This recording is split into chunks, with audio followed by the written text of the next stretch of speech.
Hello friends, Urdu कहानी collection में आपको खुश आमदीद कहते हैं। आपसे गुजारिश है कि उर्दू कहानी कलेक्शन को सब्सक्राइब करें ताकि नई आने वाली वीडियो का नोटिफिकेशन आपको बआसानी मिलता रहे। कहानी शुरू करते हैं। इसने पर्दा हटाकर खिड़की से बाहर झांका। सामने नजर आने वाले मंजर को देखते ही इसे झुरझुरी सी आ गई।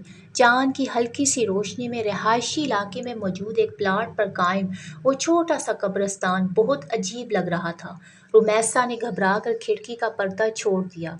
वैसे भी आज नवीद की नाइट ड्यूटी थी। ऐसे में घर की तन्हाई और कुछ देर पहले देखा गया मंजर उसकी घबराहट में मजीद इजाफा कर गया। उसने घड़ी में टाइम देखा, अभी सिर्फ 12 बजे थे। आज माला वॉक करने ऊपर ना आई थी, वरना इसका वक्त अच्छा गुजर जाता। वैसे भी जब से सर्द मौसम की अंधेरी रातें शुरू हुई थीं, माला ऊपर कम ही आती थी, क्योंकि इसे सर्दियां कुछ खास पसंद नहीं थीं। जबकि रुमैसा तो इस सर्द मौसम की दीवानी थी। थोड़ी देर बिस्तर पर बैठकर इसका खौफ कदरे कम हुआ। इसने कमरे से निकलकर बाहर झांका तो अम्मा हाजरा अपने कमरे में सोने जा चुकी थी। रुमैसा ने कॉफ़ी मेकर निकाला, लाउंज में रखा टीवी चलाया। टीवी की आवाज़ से घर में फैली खामोशी को ख़त्म कर दिया। वो निहायत इत्मीनान के साथ कॉफ़ी बनाकर टीवी के सामने आ बैठी, जहाँ कोई टॉक शो चल रहा था। टीवी देखते देखते इसे टाइम का पता नहीं चला और वो वहीं सोफे पर सो गई। रुमैसा की 6 माह कबल शादी हुई थी और वो रुखसत होकर नवीद आलम के साथ इस फ्लैट में रह रही थी, क्योंकि इसकी सास अपने बड़े बेटे के पास लंदन में रहती थी। जबकि नवीद महकमा गवर्नमेंट का एक आला सरकारी ऑफिसर था, जिसके बायस वो अपनी नौकरी छोड़कर लंदन जाने पर आमादा न था। यही सबब था जो वो अपना आबाई घर किराए पर देकर खुद यहाँ शहर के एक महंगे इलाके के लग्जरी फ्लैट में रिहाइश पसीर थे। रोमैसा को और तो कोई मसला ना था, सिवाय इस खाली प्लाट के जो इसके बेडरूम की खिड़की के ऐन सामने था। इस प्लाट के चारों तरफ बाउंड्री वॉल के अलावा एक बड़ा सा गेट भी था। इस प्लाट के अंदर छोटी छोटी कब्रें थीं। अम्मा हाजरा ने बताया था कि ये हिंदुओं का कदीमी कब्रिस्तान है। क्योंकि ये इलाका पहले आबाद न था, लिहाजा कब्रिस्तान बना दिया गया, मगर वक्त और ज़रूरत के साथ बढ़ती हुई आबादी की वजह से कब्रिस्तान के आस-पास कई मंजिला बिल्डिंगें बन गईं। मगर इस प्लाट पर मौजूद वो कब्रिस्तान आज भी अपनी जगह पर मौजूद था। ये कब्रिस्तान कम अज़ कम रुमैसा को ज़रूर परेशान कर रहा था, जबकि अम्मा हाजरा और नवीद को इससे कोई मसला न था। और ना ही कभी किसी और बिल्डिंग वाले ने शिकायत की थी। इसलिए रुमैसा भी खामोश थी, क्योंकि इससे लगता कि शायद ये परेशानी इसकी अपनी खुद साख्ता है, वरना दूसरे लोगों को कोई प्रॉब्लम ना थी कि रहायशी इलाके में ये कब्रिस्तान है। शुक्र है तुम आ गई, वरना मैं तो छत पर अकेले अकेले वॉक करके बोर हो चुकी थी। सीढ़ियों से ऊपर आने वाला साया माला का था। रुमैसा इसे देखते ही खिल गई। रुमैसा ने देखा कि इसकी सफ़ेद रंगत में कदरे पिलाहट खिली हुई थी और वो अपने चेहरे से बीमार और थकी थकी लग रही थी। रुमैसा ने पूछा, तबीयत कैसी है तुम्हारी? बेहतर है, माला का जवाब हमेशा इतना ही मुख्तसर होता था। फिर भी उसका साथ रुमैसा को काफ़ी अच्छा लगता। वो काफ़ी कम गोर सी लड़की जो शायद फ्लैट के फर्स्ट फ्लोर के किसी अपार्टमेंट की रिहायशी थी। यहाँ शिफ्ट होने के बाद पहले दिन रुमैसा ऊपर वॉक करने आई तो वहाँ माला पहले से मौजूद थी। दुबली पतली सी ये लड़की रुमैसा को दोस्ती के लिए अच्छी लगी, मगर इन दोनों की दोस्ती सिर्फ छत तक ही महदूद थी। न कभी माला ने इसे अपने घर आने की दावत दी और न रुमैसा इसे अपने साथ नीचे लेकर गई। वजह शायद टाइम था जो ऊपर वॉक के दौरान इतना ज़्यादा हो जाता कि रुमैसा को अपने घर ले जाना अच्छा न लगा। मूंगफली खाओगी? वॉक के दौरान रुमैसा अपने हाथ में पकड़ा गरम मूंगफली का लिफाफा इसकी जानिब बढ़ाया। सॉरी, मैं मूंगफली नहीं खाती। अजीब लड़की हो तुम यार, कुछ भी नहीं खाती, ना मूंगफली, ना रेवड़ी और ना ही कोई ड्राई फ्रूट, यहाँ तक कि भुने हुए चने भी नहीं खाती। रुमैसा जब भी इसे कोई चीज़ खाने को देती तो वो हमेशा इनकार कर दिया करती। रुमैसा को एहसास हुआ कि माला शायद हिंदू है, इसलिए किसी मुसलमान के हाथ का नहीं खाती। उसने इतने माह में आज तक माला से कभी इसके मज़हब के मुतालिक ना पूछा था, क्योंकि इससे अच्छा न लगता था। हालांकि कई बार इसका दिल चाहा कि वो इससे कब्रिस्तान के बारे में पूछे, जो इसके घर के करीब ही था। फिर ये सोच कर कि कहीं इसे कोई बात ना लग जाए, वो खामोश हो जाती। अचानक काले रंग का बड़ा सा बिल्ला इनके सामने आ खड़ा हुआ, जो अपनी गहरी नीली आंखों से इसकी जानिब ऐसे घूर रहा था कि वो दोनों खौफसदा हो गई। जबकि माला तो वैसे भी बिल्लियों से डरती थी, जिसका अमली मुज़ाहरा कई बार रुमैसा देख चुकी थी। ये कहाँ से आ गया? वो टूटा-फूटा जुमला अदा करती रुमैसा के पीछे इस तरह छुप गई। रुमैसा ने चप्पल उतारकर बिल्ली की जानिब फेंकी तो वो फ़ौरन पीछे की जानिब भाग गया। इसके भागते ही माला ने सीढ़ियों की जानिब दौड़ लगा दी। रुमैसा ने पीछे जाकर इसे रोकने की कोशिश की, मगर वो सीढ़ियाँ उतरते ही ऐसे गायब हुई कि रुमैसा को अंधेरे में नज़र ना आई। माला के इस तरह खौफज़दा होकर भागने में वो दिल ही दिल में हंस दी और नीचे उतर आई। न जाने क्यों आज रुमैसा का दिल चाहा कि वो माला से इसकी ज़ाती ज़िंदगी के मुतल्लिक कोई सवाल करे। शायद लाशऊरी तौर पर इसके अंदर यह ख्वाहिश जाग रही थी कि वो जाने माला कौन है। 4 माह से इनकी मुलाकात तकरीबन रोज़ ही छत पर इस तरह होती, मगर वो ये न जानती थी कि माला इस बिल्डिंग के कौन से फ्लोर पर रहती है, वो क्या करती है, शादीशुदा है या नहीं। लेकिन सोचकर इसने आज अपनी गुफ्तगू का आगाज़ माला की ज़ाती ज़िंदगी का इरादा करते हुए किया। पहला सवाल पूछा, तुम्हारे घर में और कौन कौन होता है? मतलब चलते चलते रुककर माला ने हैरत से कुछ इस तरह रुबैसा को देखा कि वो भी थोड़ा सा गड़बड़ा गई। मतलब है कि तुम अकेली रहती हो? आई मीन तुम शादीशुदा हो या नहीं? उसके सारे जुमले का एक लफ्ज़ में जवाब देकर वो इस तरह आगे की तरफ बढ़ी कि उससे मज़ीद कुछ पूछने की ख्वाहिश रुमैसा के अंदर दम तोड़ गई। वो बोली, मैं फर्स्ट फ्लोर फ्लैट नंबर 103 में रहती हूँ। रुमैसा के खामोश होते ही शायद माला को अपनी गलती का एहसास हो गया, इसलिए वो पलट कर उसकी जानिब आते हुए आहिस्ता से बोली। इसी टाइम आसमान पर ज़ोर से बिजली चमकी। माला ने सुनी वो बच्चों की तरह घबरा गई। रुमैसा ने देखा खौफ से इसकी रंगत जर्द पड़ गई थी। वो बोली, मुझे बारिश बिल्कुल अच्छी नहीं लगती, बहुत डर लगता है। बारिश में भीगने से ऐसे महसूस होता है जैसे मेरा सारा जिस्म जल रहा है। पानी की बूंदें मुझे आग की तरह महसूस होती हैं। आपको पता है आग में जलना कितना खौफनाक होता है? इसका तसव्वुर ही मेरे सारे जिस्म में कपकपी तारी कर देता है। आज पहली बार रुमैसा ने इसको इतना बोलते सुना था, मगर वो क्या कह रही थी रुमैसा बिल्कुल समझ नहीं पा रही थी। इसकी ज़ुबान से निकलने वाले बेरब्त जुमले, कभी कभी तो रुमैसा को ऐसा महसूस होता जैसे वो पागल है। जीते जी खुद को आग में जलते देखना, खूबसूरत जिस्म का आग के शोलों की नज़र हो जाना, कभी देखा है आपने? इसी पर बादल एक बार फिर जोर से गरजा। माला इसका जवाब सुने बगैर सीढ़ियों की जानिब भागी, जबकि पीछे खड़ी रुमैसा में इतनी हिम्मत न हुई कि वो आवाज़ देकर माला को रोक सके। 1 हफ्ते से ज़्यादा हो गया था माला छत पर ना आई। वैसे भी पिछले हफ्ते से बारिशें हो रही थीं, चूँकि वो और बहुत सारी चीज़ों की तरह बारिश से भी डरती थी, इसलिए वो ऊपर ना आई। मगर अब 2 दिन से बारिश बिल्कुल ख़त्म हो गई थी, फिर भी वो ऊपर ना आई। जब शाम में नवीद के साथ बाहर जाते हुए इसने बेइख्तियार होकर फ्लैट नंबर 103 पर नज़र डाली, जहाँ बड़ा सा ताला अंधेरे में भी नज़र आ रहा था, इसका मतलब ये हुआ कि वो कहीं गई हुई है। ये सोचकर वो नीचे उतर गई और फिर गाड़ी में बैठते हुए इसने पहली बार नवीद से माला का जिक्र किया। क्या वो लड़की हिंदू है? क्योंकि नाम से तो ऐसा ही लग रहा है। पता नहीं, मैंने कभी पूछा नहीं, मगर शायद वो फ्लैट नंबर 103 में रहती है। वो काफ़ी दिनों से ऊपर नहीं आई। Flat number 3? नवीद ने हैरत से दोहराया। तुम्हें शायद गलत फहमी हुई है, क्योंकि वहाँ तो कोई भी नहीं रहता। वो फ्लैट एक लंबे अरसे से खाली है। अच्छा, फिर हो सकता है कि मुझे सुनने में गलती हुई हो। नवीद वहाँ पिछले 1 साल से रह रहा था, इसलिए वो रुमैसा के मुकाबले में बेहतर जानता था कि आस पड़ोस में कौन कौन रहता है। और फिर घर वापस आते ही वो अम्मा हाजरा से माला के मुतल्लिक पूछ बैठी। पता नहीं बेटा, मैं तो घर से सिर्फ सौदा लेने की बाहर जाती हूँ, और आस पड़ोस में मेरी किसी से ऐसी दोस्ती कहाँ जो मैं किसी के बारे में कुछ जान सकूँ। इनका जवाब बिल्कुल दुरुस्त था। वो तो सारा दिन घर में ही रहती थीं। रुमैसा के समझ में ना आया कि वो माला के मुतल्लिक किससे पूछे। फिर सोचा हो सकता है कि 1-2 दिन तक वो खुद ही ऊपर आ जाए।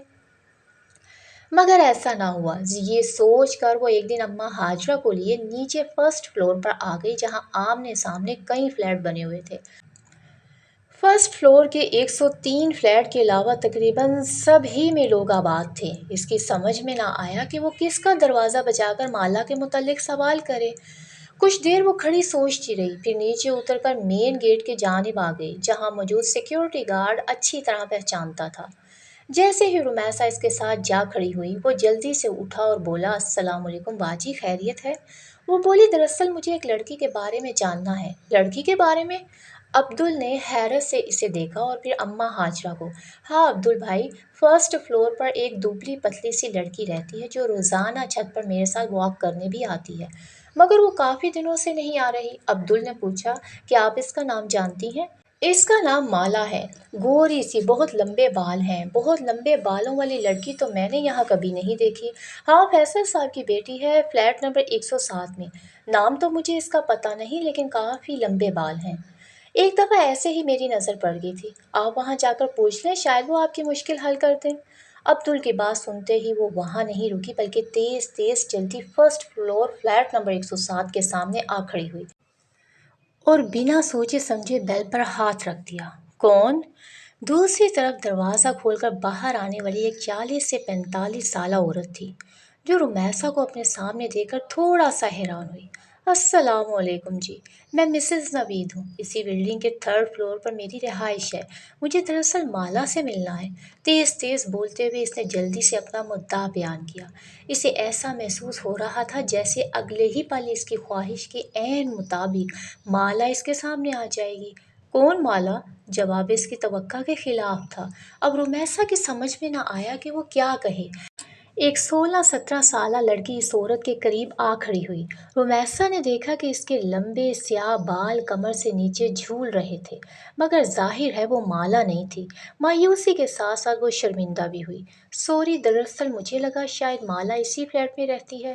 نہیں، اس فلیٹ میں تو نہیں، یہاں تو میں اور میری اکلوتی بیٹی رہتے ہیں، جبکہ میرا خیال ہے کہ ہمارے فلور پر مالا نامی کوئی لڑکی رہتی ہی نہیں۔ دراصل مجھے اس نے اپنے فلیٹ کا نمبر 103 بتایا تھا، تو انہوں نے بولا 103 تو پچھلے کئی سالوں سے خالی پڑا ہے، بہت سال پہلے یہاں ایک فیملی آباد تھی، پھر ان کے ساتھ ایک حادثہ ہوا کہ وہ لوگ یہ گھر چھوڑ کر چلے گئے، دوبارہ یہاں کوئی نہیں آیا۔ دروازے پر کھڑے کھڑے اس خاتون نے رمیسا کو تفصیل بتانا شروع کر دی۔ نہ چاہتے ہوئے بھی رمیسا پوچھ بیٹھی، کون سا حادثہ؟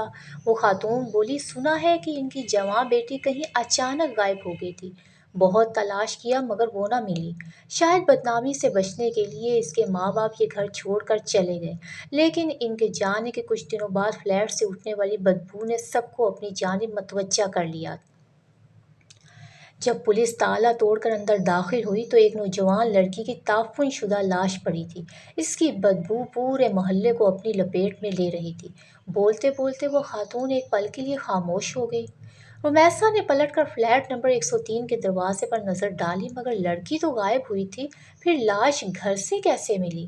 رمیسا نے حیرت سے سوال کیا۔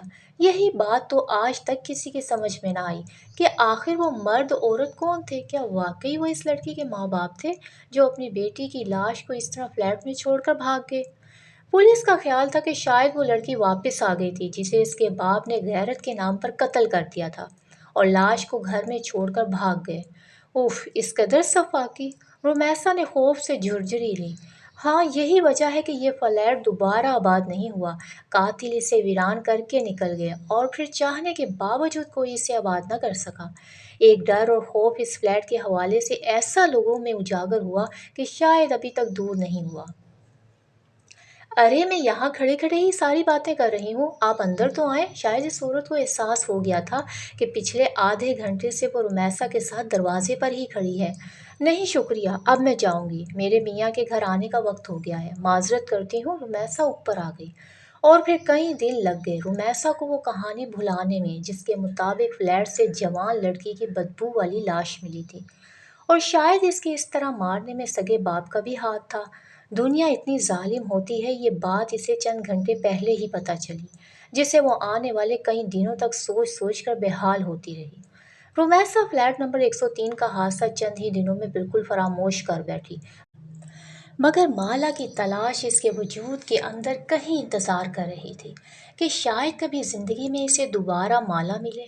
یہی وجہ تھی کہ وہ بلڈنگ میں آنے جانے والی ہر لڑکی کو غور سے دیکھتی۔ کبھی جو کسی ڈپارٹمنٹل سٹور میں جانا ہوتا تو اس کی متلاشی نگاہیں مالا کو کھوجتی رہتی۔ सड़क से गुजरने वाली हर लड़की में वो माला को तलाशती, मगर माला न जाने कहाँ गुम हो गई थी, जो हर बार रुमैसा की तलाश को नाकामी का मुंह देखना पड़ता। इसकी तलाश माला के साथ लगन इतनी सच्ची थी कि एक दिन वो इसमें कामयाब हो गई, मगर ऐसी कामयाबी जिसके बाद कई सालों रुमैसा का ये दिल सोच कर कामता रहा कि इसने माला की तलाश में इतनी कोशिश आखिर क्यों की। वो जाती सर्दियों की एक शाम थी। अम्मा हाजरा को सुबह से ही नज़ला ज़ुकाम ने जकड़ रखा था, जिसके बायस वो अपनी चारपाई पर रज़ाई ओढ़े पड़ी थीं। नवीद आलम ऑफिस के किसी काम के सिलसिले में कल कोयटा गया हुआ था, और इस तन्हाई में रुमैसा का दिल बेहद घबरा रहा था। 2 घंटे इसने लाहौर अपनी अम्मी जान और बहन से बात की। फिर जैसे ही फ़ोन बंद किया, इसे ऐसा महसूस हुआ जैसे कोई बैरूनी दरवाजे के पास से गुजरकर ऊपर जाने वाली सीढ़ियों की जानिब बढ़ रहा है। इसका अंदरूनी लकड़ी का दरवाज़ा खुला था, जब इसके बाहर मौजूद ग्रिल को वो हमेशा अंदर से लॉक रखती थी। तन्हाई में उभरने वाले तजस्सुस के हाथों मजबूर होकर इसने ग्रिल के बाहर झांका। एक बहुत लंबे बालों वाली लड़की तेज तेज ऊपर सीढ़ियां चढ़ती जा रही थी। रुमैसा को लगा कि वो माला है। वो जल्दी से अपना दुपट्टा ओढ़े इस लड़की के पीछे लपकी, तो वो ऊपर छत पर जाकर कहीं गायब हो गई। रुमैसा तेजी से सीढ़ियां चढ़ती ऊपर आई। सरे शाम ही छत पर अंधेरा छाया हुआ था। आखिरी सीढ़ी पर कदम रखकर रुमैसा ने जैसे ही सीढ़ियों के करीब मौजूद बल्ब ऑन किया, इसकी रोशनी पूरी छत पर फैल गई। माला माला, ऊपर चढ़ते ही इसने आवाज लगाई। इसकी आवाज पर किसी ने जवाब नहीं दिया। रोमैसा ने थोड़ा मजीद आगे बढ़कर देखा। चारों तरफ एक हू का आलम था। छत बिल्कुल खाली थी। वो एकदम घबरा कर वापस पलटी तो इसका पाँव इस काले बिल्ले से टकरा गया, जो हमेशा माला को खौफजदा कर देता था। बिल्ले ने बिलबिला कर रोमैसा की जानिब देखा।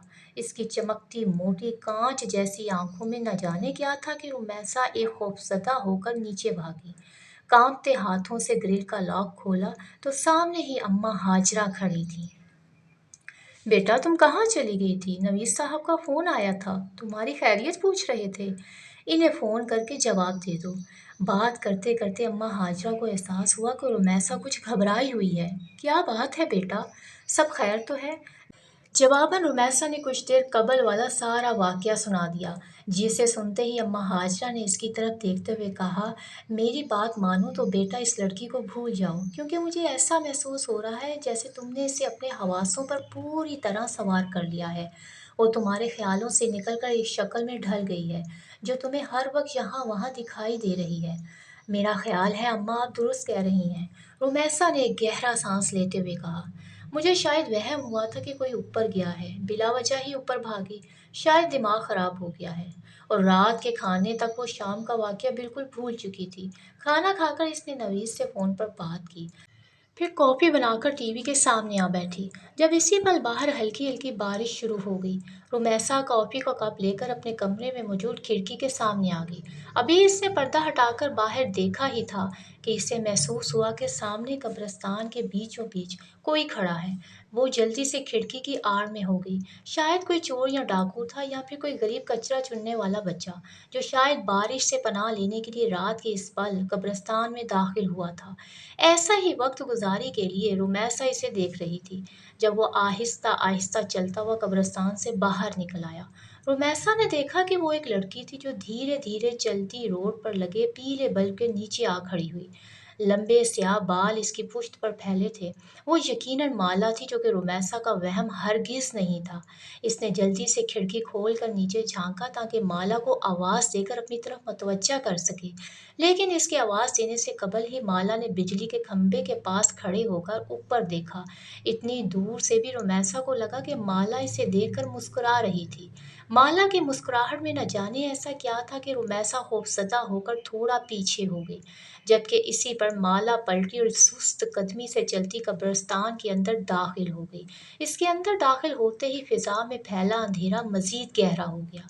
रुमैसा ने आंख फाड़ कर चारों तरफ देखा। वो कब्रिस्तान बिल्कुल खाली था।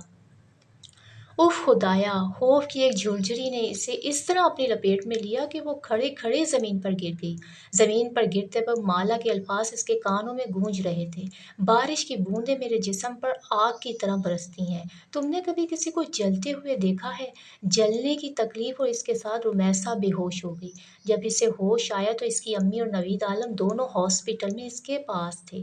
बकौल नवीद के रुमैसा 1 हफ़्ते बाद होश में आई थी, क्योंकि वो बेहोश हो गई थी और ये चाह कर भी किसी को ना बता सकी थी कि हुआ क्या है, मगर इसकी हालत के पेश नज़र बगैर इसके कहे अपना घर तब्दील कर लिया और ज़िंदगी में दोबारा वो कभी इस तरफ ना गई जहाँ आखिरी बार इसने माला को देखा था। माला कौन थी, कहाँ रहती थी, ये सब जानने की ख्वाहिश दम तोड़ चुकी थी। शायद वो जान गई थी कि माला की असल हकीकत क्या है।